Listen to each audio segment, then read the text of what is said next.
So, hello, friends. I have a surprise for you today. And I did tell you in the last lecture that there will be somebody special I'm bringing for you today. And that is Sherif Kamel. And Sherif Kamel is Professor and Dean, Department of Management at the American University of Cairo. And he's a good friend of mine, and we hold office in a couple of committees together, and we have been working together on those committees for quite a few years now. So just to introduce Sherif, he holds a PhD in Information Systems from London School of Economics and Political Science. He's an Eisenhower Fellow, and those who know Eisenhower Fellows know that's an important one, and a Center for Global Enterprise Fellow as well. In the education world, you will know what AACSB is, and Sherif is a member of the International Middle East Advisory Council of the AACSB. Universal is where I share office with Sherif, and we are both members of the International Scientific Committee. And then he has a whole lot of other qualifications to his credit. He's a member of the World Bank Knowledge Advisory Commission, founding member of the Internet Society of Egypt, and member of the Institute of Corporate Directors in Canada. And he's lectured in degree and non-degree programs across many countries in UK, United States, Netherlands, Europe, and many other places. So, Sherif, I'd like to introduce you to our audience of young people, all of whom wish to take the plunge, leave their jobs in industry, and set up their own management consulting businesses. Okay, and they're all very keen. Some of them are already just begun. Some of them are just started, and they've attended this course for some professional qualifications, and some are planning to do in the course of the next 2 or 3 years, as in when they retire as well. So nobody wants to be a failure. We all want to succeed. We all want to be, profitable, and the future is not VUCA anymore. It's unknown. The future is completely unknown. We don't know what's out there, particularly post-COVID. And I know from my experience that you have some lot of research, lot of data, a lot of insights into what the future is going to look like.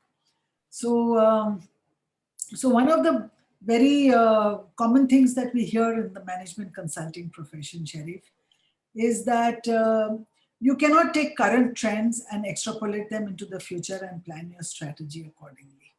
And this is something we have been talking about for many years. And it's now that it seems to be more real than before. The only constant is change. We don't even speak of a VUCA, volatile, uncertain, world, changing world.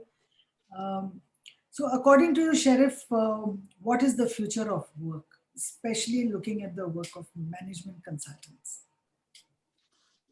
First of all, thank you very much, Aneeta, for this warm introduction, and thank you for the opportunity to exchange a few thoughts. And I wish everybody attending all the best and best of luck. And like you said, in a very uncertain way, world that we live in, where we cannot plan, not even the long term, sometimes not even in the medium term, let alone the short term, given what happened over the past 14 months.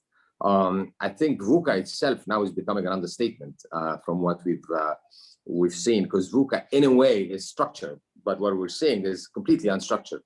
And anybody, whether experienced professionals, students, sort of someone, a normal layman in the street, got his life changed in no time for the past 14 months. One thing for sure, hopefully, in the not too distant future, COVID will be away. But that disruption that was caused, I think is going to stay. We live in a world that is consistently being disrupted. And let me just start by saying, many people think that the notion of digital transformation and acceleration and so on started on November 19th, 2019, when COVID hit the first case in Wuhan, China. That's absolutely not true. I mean, we've seen the acceleration of technology affecting our lives since the early 80s, when the first person bought the first desktop at home. Now we've broken the link between the office and home. It became a continuous sort of cycle, 24/7. Obviously, it took a huge sort of acceleration with the internet. So from being static at home with a computer into being connected in the 90s. And then later on in the 90s with mobiles, it got further accelerated. Obviously took a completely different level in 2019. I always joke about this, but it's true. People like me, CIOs and CTOs and experts in IT, failed in what COVID-19 managed to do in a few weeks, which is the acceleration of technology. We as people, we always talk about change. By the way, business consultants talk about change. They push for change. They promote change. They advocate change, but they do not want to change. Deep inside, they do not want to change. What happened in 2019, 2020, and until today is that we've realized that people actually do change. But maybe when they do not have an option, when they're forced to change. But then, did they like the change? I think so. It opened up so many opportunities.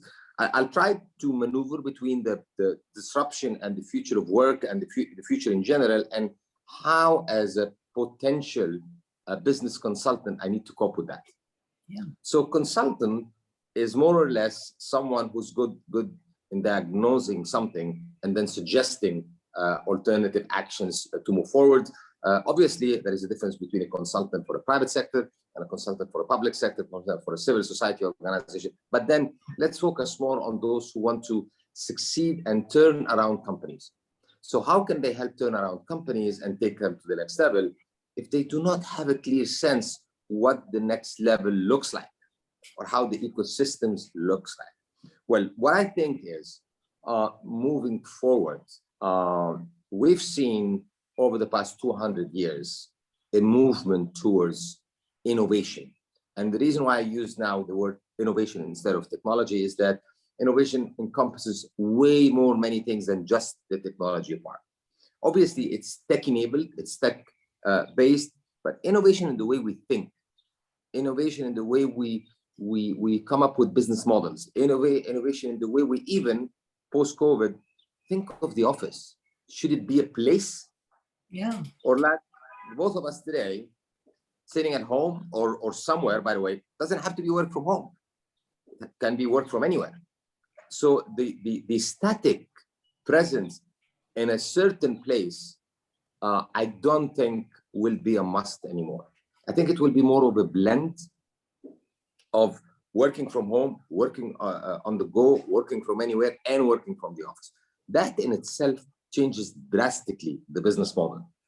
And business consultants or those who are interested in consulting should be looking at that, because everybody in each and every organization, let it be small, micro, small, medium-sized enterprise or large organization, will have an eye on how to better use their resources. Should we really rent a huge building or build, invest in assets or build the building, or let's invest in raising the skills and capacities of our staff and our management, our business models, and so on. I think that will be the key point moving forward. We should be looking at how to make organization more agile, really more agile, really more competitive, and more importantly, more adaptive. You started the conversation by saying the only constant thing is change. Absolutely correct. So how can we build a model that is iterative and that is adaptive to the changes? Because, by the way, change came this time because of COVID. Next time it could be something else, not necessarily, by the way, a pandemic, but it could be a new technology. And just a very sort of big footnote here, unlike what so many people saying that technology is going to replace people, I don't think so. We only need people who are better capable of dealing with advanced technologies. We're going to see migration in the jobs.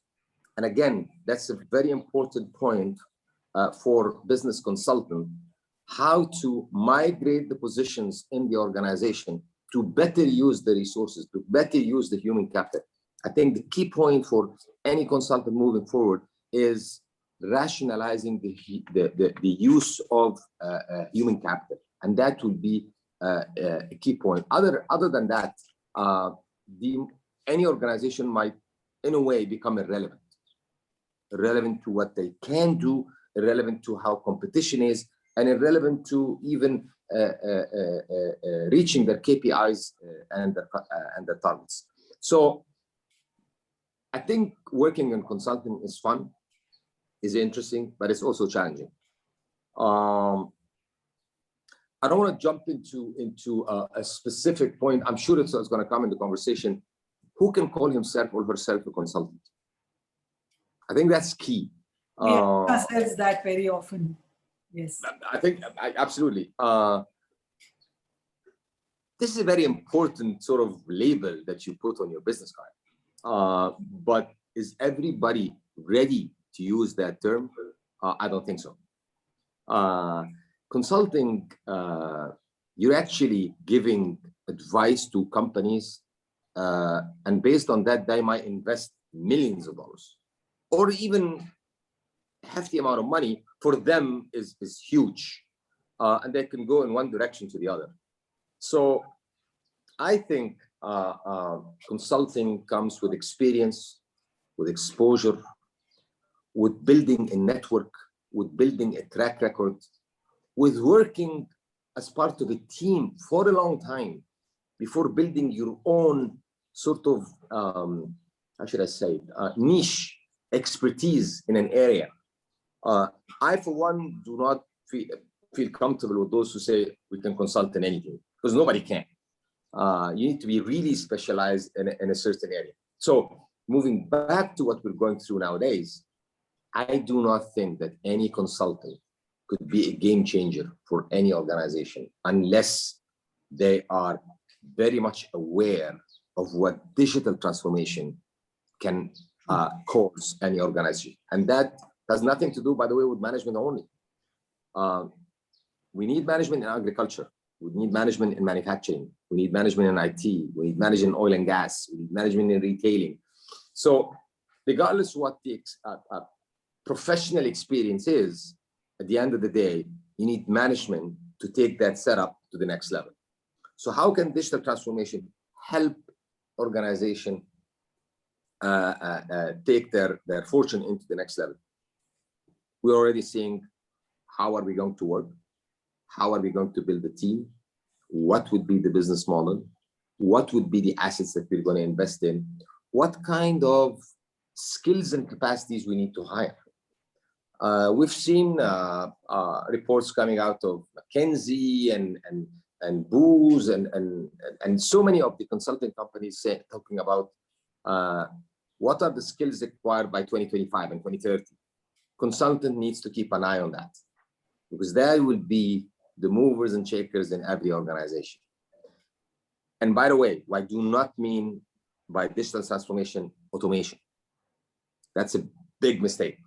You automate processes as they are, you hit the wall. It's changing the model and capitalizing on whatever digital platforms are out there. Is it difficult? It is. But does it open up prospects and opportunities? Absolutely, yes. Because the boundaries, whether time or distance or even geographicals, nation to nation, are not there anymore. Irrespective where you are, you can work with organizations across the world. I can give you a very simple example from my own world. Over the past year, as a business school, obviously we had operations in the Middle East, we had operations in Africa for many years. But I can tell you, these activities and projects were quadrupled since specifically April 2020, so just over a year. Is it a different model of work? Absolutely, yes. But does it open up new opportunities? Of course. Are we missing sitting in the same room with people? Yes. Are we sick and tired from just connecting through a screen? Yes. But would have we been able to have these opportunities without digital transformation? No. The question is, did we invent Zoom in March 2020? No, it was there. Even if it wasn't there, Skype was there, other means were there. But it's the thing is, we didn't think of it that way. So after we've gone through that, going back to a point we raised earlier, the future will not be as it was before November 19. Obviously not. Otherwise, we would have missed a golden, opportune moment to really shake the business model and look at how we can be better at what we do using the technology platforms that we're seeing it today. I'll tap into an opportunity for consulting, for example. The whole world for the past 30 years have been talking about globalization, for example. I personally think that by 2006, 2007, 2008, we had seen the best of the globalization. And then it started sort of stabilizing or even, going more south. With all the talk that no more globalization after COVID-19 hit, that I don't agree with that. We actually need a better international collaboration, but actually more options, better business models, and so on and so forth. And here comes the concept of global value chains. That in itself, I think, will be a space for young, promising, passionate consultants to look at that. And the opportunities that are created for countries around the world to help industry, to help manufacturing, to help agriculture through global value chains. What do I mean by that? How can companies be prepared? How can they connect? How can they identify business opportunities? How can they relate to their partners and coming up with different business models? So the room is so much open.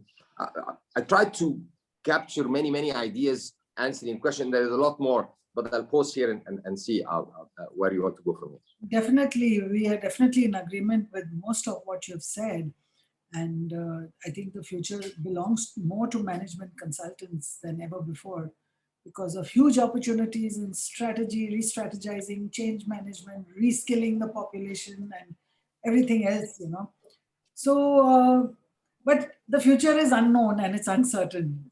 So, and we are all consultants and we like stability. All of us like stability. We don't like, constant change. And in consulting, there's a lot more uncertainty as compared to, a regular organizational job. So do you think that, my audience consisting of people who are mostly employed but contemplating and planning a jump into consulting, do you think it's a good time for them to enter the consulting profession? It's another good question. It's an exciting time, yet sort of a challenging time, like you said, because if you have a job, moving into consulting could be a bit risky. But then if I go back to my earlier statement, I would say, you need to build a track record. You need to build some expertise. You need to try it first before really getting involved full-fledged.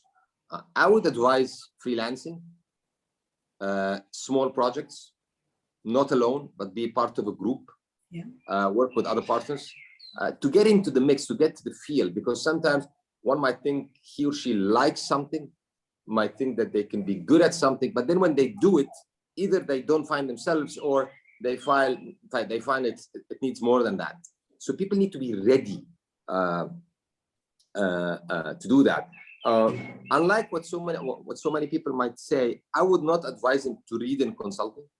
I wouldn't say that because probably there are many books out there, how to become a consultant, how to become a successful consultant, how to be part of a consulting group, and so on. I would not advise them to do that. I would advise them to read 4 books. They have nothing to do with consulting. Absolutely not. That's very interesting. The first was written by Tom Friedman, and it's called The Age of Acceleration. Thank you for being late. That's the name of the book. It was published in 2016.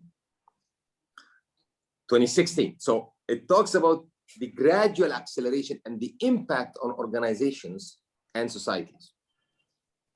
I think that's a very important book.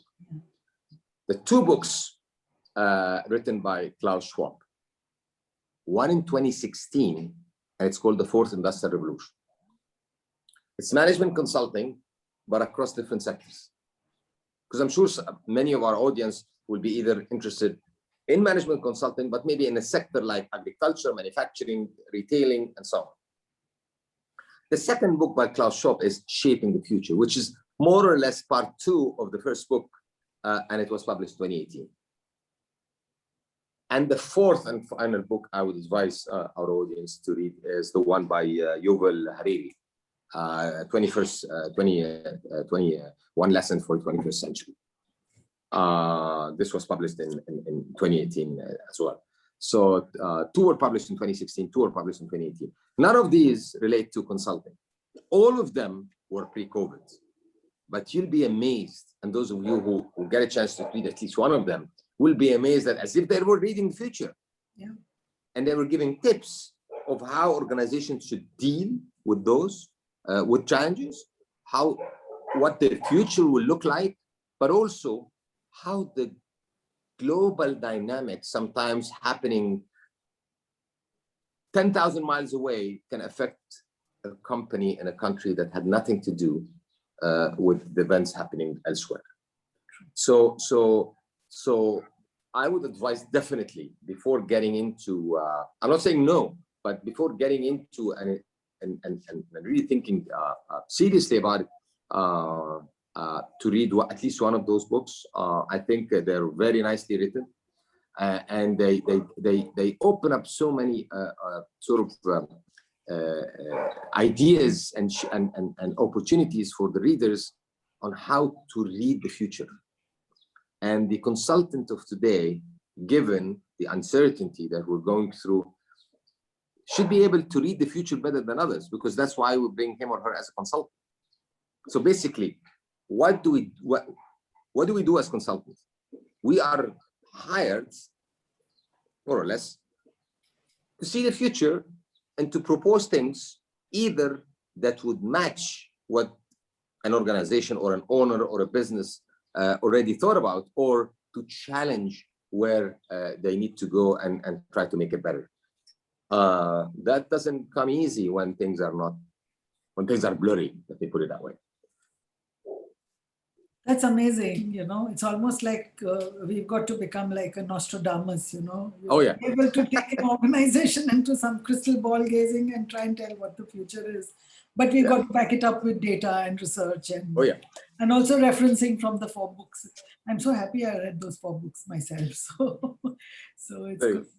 So I'm ready for my next leap into consulting, which is, of course, I'm already a consultant, but my next big leap out there, which is going to happen very shortly.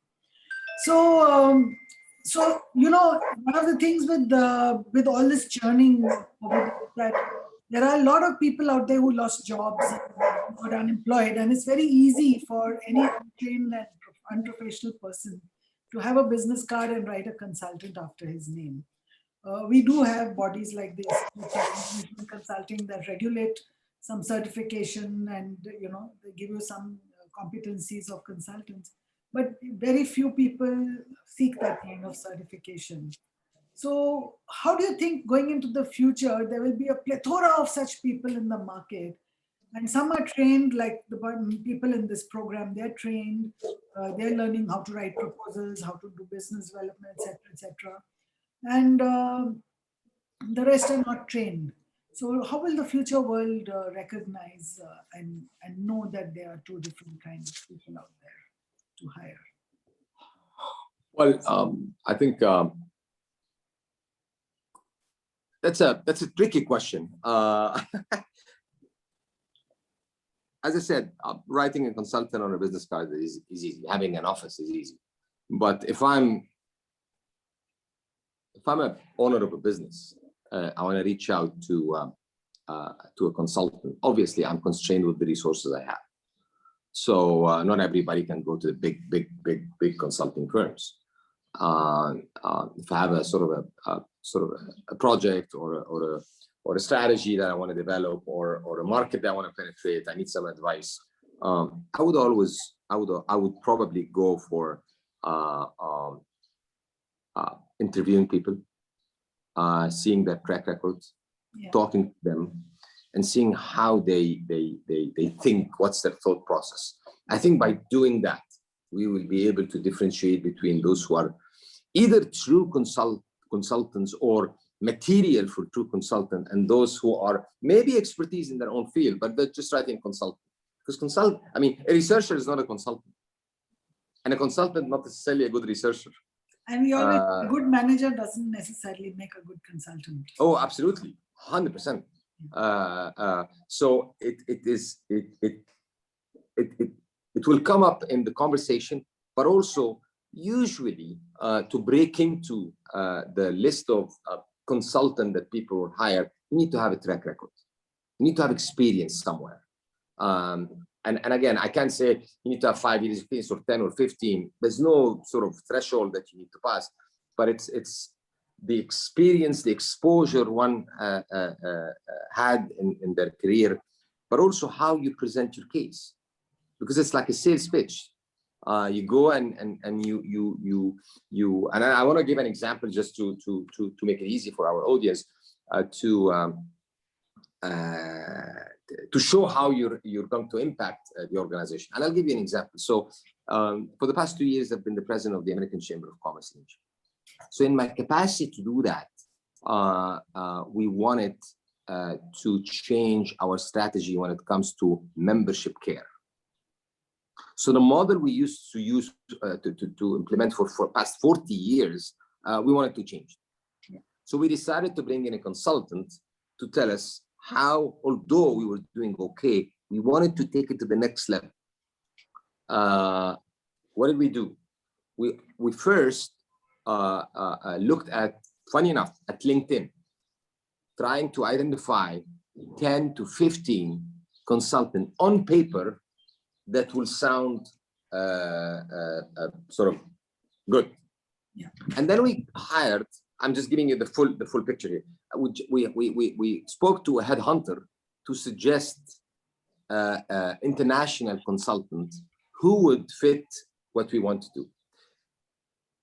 We picked 12 local, the headhunters picked 3 international, and then we had, that was by the way before COVID, we had Zoom conversations because we do not want to afford bringing international consultant to Cairo and pay all the expenses and then not use them. So we did Zoom calls. We picked 1 from the international and 1 from the local after extensive interviews. Because one important thing, you don't want to bring in a consultant that would completely divert the direction of the organization. Okay. So, and here I want to mention a very important point, and I admire his books. I read many of them. Peter Drucker, and his very famous sort of motto, I should say, culture eats strategy for breakfast. Yeah. So when you hire a consultant, you have to hire a consultant that matches or that can understand the culture of the organization and not develop a strategy that's completely independent of the organization. Otherwise, we're actually damaging the organization. So anyway, to cut the long story short, we ended up with a local consultant who understands the culture, who understands the chamber, but also an international consultant who worked with chambers of commerce in many countries around the world and understand the dynamics of chambers of commerce and how can we do a customer care unit within an organization. That's not unsuccessful, but that is successful, but I want to take it to the next level, which is even more difficult. And we had a fantastic process. How much time did it take us to choose these 2? About 6 months. 6 months of interviewing. So clearly, when you do that level or even less than that, you would figure out who fit, who doesn't, who's really a consultant, who's professional, who's not. It's all about also the proposition and the understanding of the area that you're coming to consult in. And that takes me back to the point I raised earlier. You can't just take consultant at large. In what? Organizational dynamics, in marketing, in strategy, in IT, and sometimes even in IT, you need to subdivide it into the specific area of consulting. I hope I answered your question. Yeah, so it's as much about who you are and what's the credibility you carry and your knowledge and your understanding and your depth and your cultural match with the organization. That's also important. as much as the fact that you're a good consultant and you have a great brand reputation. So it's about who you are. That's very important. Aneeta, if I may add one more thing, an incredibly important element in consulting, and in actually positioning myself to be chosen by a company to become their consultant, is the active listening. I'm here to listen, understand, Absolutely. take notes, comprehend, and then start to respond. True. It's extremely important to just to listen. And I meant to say active listening and not just listening. Because what I mean by that is to listen to understand, not just listen to listen and then still give my download. It's very important because what I'm going to hear, it should affect what I'm going to say. Absolutely. It's not one size fits all. So yes, consultants are very known for speaking more than they're able to do and deliver. That has to change, and there's no option but to change that. And for the first part of your conversation, first listen, then speak, and then give your point of view as well. Okay, so some last words of advice or guidance for the new management consultants who are going to be looking at this video on Sunday. I would start by saying, if you pick consulting, it's an interesting career. There was a joke at some point in time: to become a good consultant, you need to play good golf. I don't think it applies to everybody, but surely, why did they say golf? Why not any other sport? I think what is meant is a good consultant should be a good PR person, someone who observes well, someone who understands what's between the lines. That's why active listening is extremely important. But also someone who can build a network. Because a consultant, from where he or she is going to get the business is by not just having a good track record and let his work or her work speak for itself, but also know people. Because consulting is basically, in my view, an ecosystem. And that ecosystem, the consultant, him or herself, is one part of it. But the rest is building up on the expertise and the connections and the leads and the opportunities that you build over your career. And you learn from all of that. I think consulting is a how do I put it? Is a continuous improvement journey.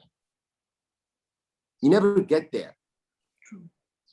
You always improve. And by the way, you learn from what you do, and you learn from the organizations as much as they learn from you. It's a two-way street, if I put it that way. Analytical skills will be extremely important moving forward, because I think with the hybrid world we're expecting, some people will be laid off, some people will be hired, extensive training will be required, investing in innovation will be required. All this will require investments.